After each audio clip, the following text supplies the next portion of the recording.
So you heard that yourself. This is a case that nobody wanted to bring, including Alvin Bragg.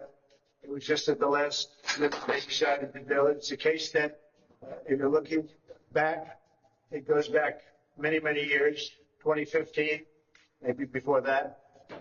And it's a case as to bookkeeping, which is a very minor thing in terms of the law, in terms of all the violent crime that's going on outside as we speak, right outside as we speak. But this is a case where you pay a lawyer. He's a lawyer. And they call it a legal expense. That's the exact term they used, legal expense, in the books. And another thing that wasn't even said was we never even deducted it as a tax deduction. So that takes a whole vast, most people want to deduct everything. We never even took it as a tax deduction. But they call the payment to a lawyer a legal expense in the books. They didn't call it construction. They didn't say you're building a building. They called a payment to a lawyer. Because as you know, Cohn is a lawyer, represented a lot of people over the years. Now, I'm not the only one. And wasn't very good in a lot of ways in terms of his representation. But he represented a lot of people. But he puts in an invoice or whatever, a bill, and they pay and they call it a legal expense. I got indicted for that.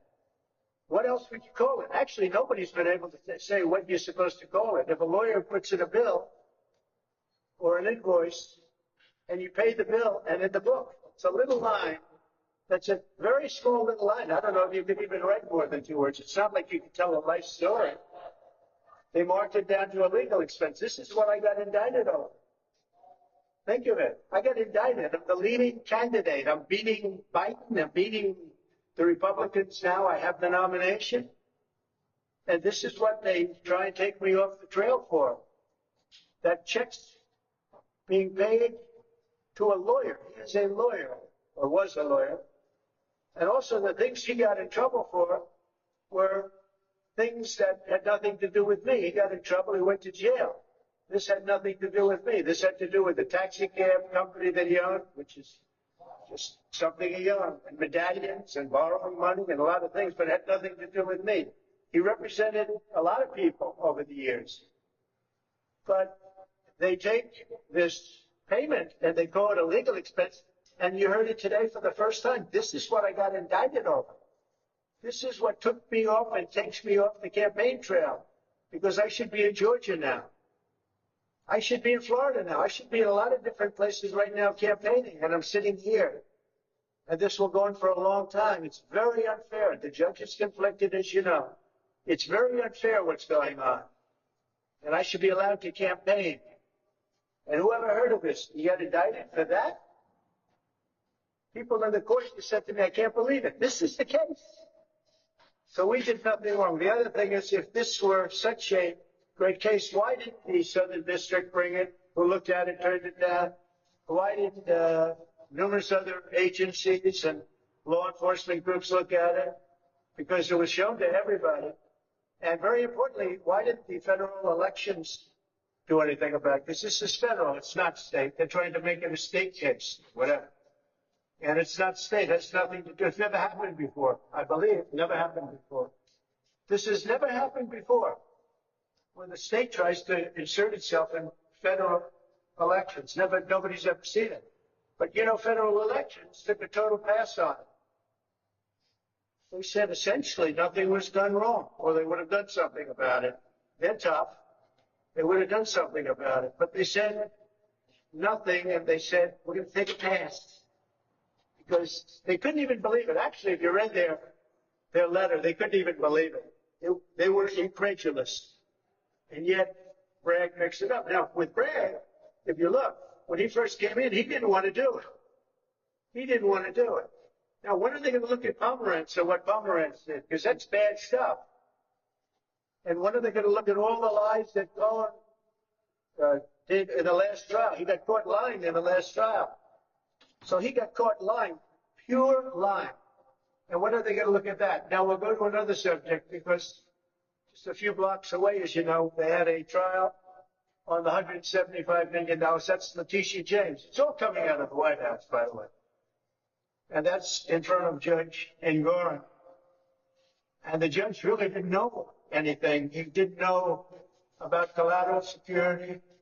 He said, supposing it goes down. Well, it doesn't go down because it's cash. I put up $175 million in cash, and we have a bonding company do it. And he challenged the bonding company that maybe the bonding company was no good. Well, they're good, and they also have $175 million of collateral, my collateral. But the judge didn't know anything about it. He didn't know what the $175 million cash meant. He had no idea what anything meant. And he had no idea what he did in the trial. And he charged me hundreds of millions of dollars on something where I'm totally innocent. But if you look at what happened today, Judge Engoron should not have done that trial. It should have gone to the business division where they have complex business trials. But actually, it should have never been brought because I didn't overestimate. You know, they say I overestimated. If you look at the numbers, they're underestimated. I underestimated. I did the opposite of what they said. And the reason that they tried to, and they did it for their own narrative, they valued a $1 billion asset at $18 million.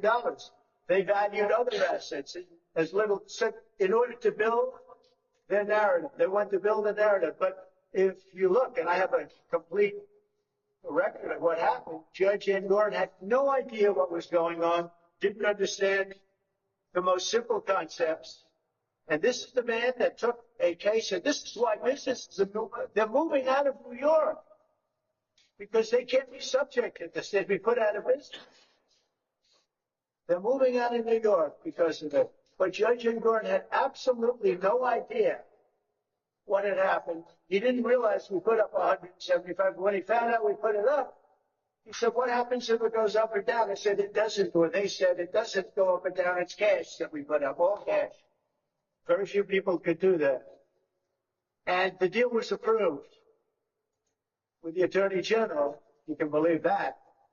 But the deal was approved. She just tried to embarrass everybody, and she tried to embarrass a very good bonding company by saying they weren't creditworthy.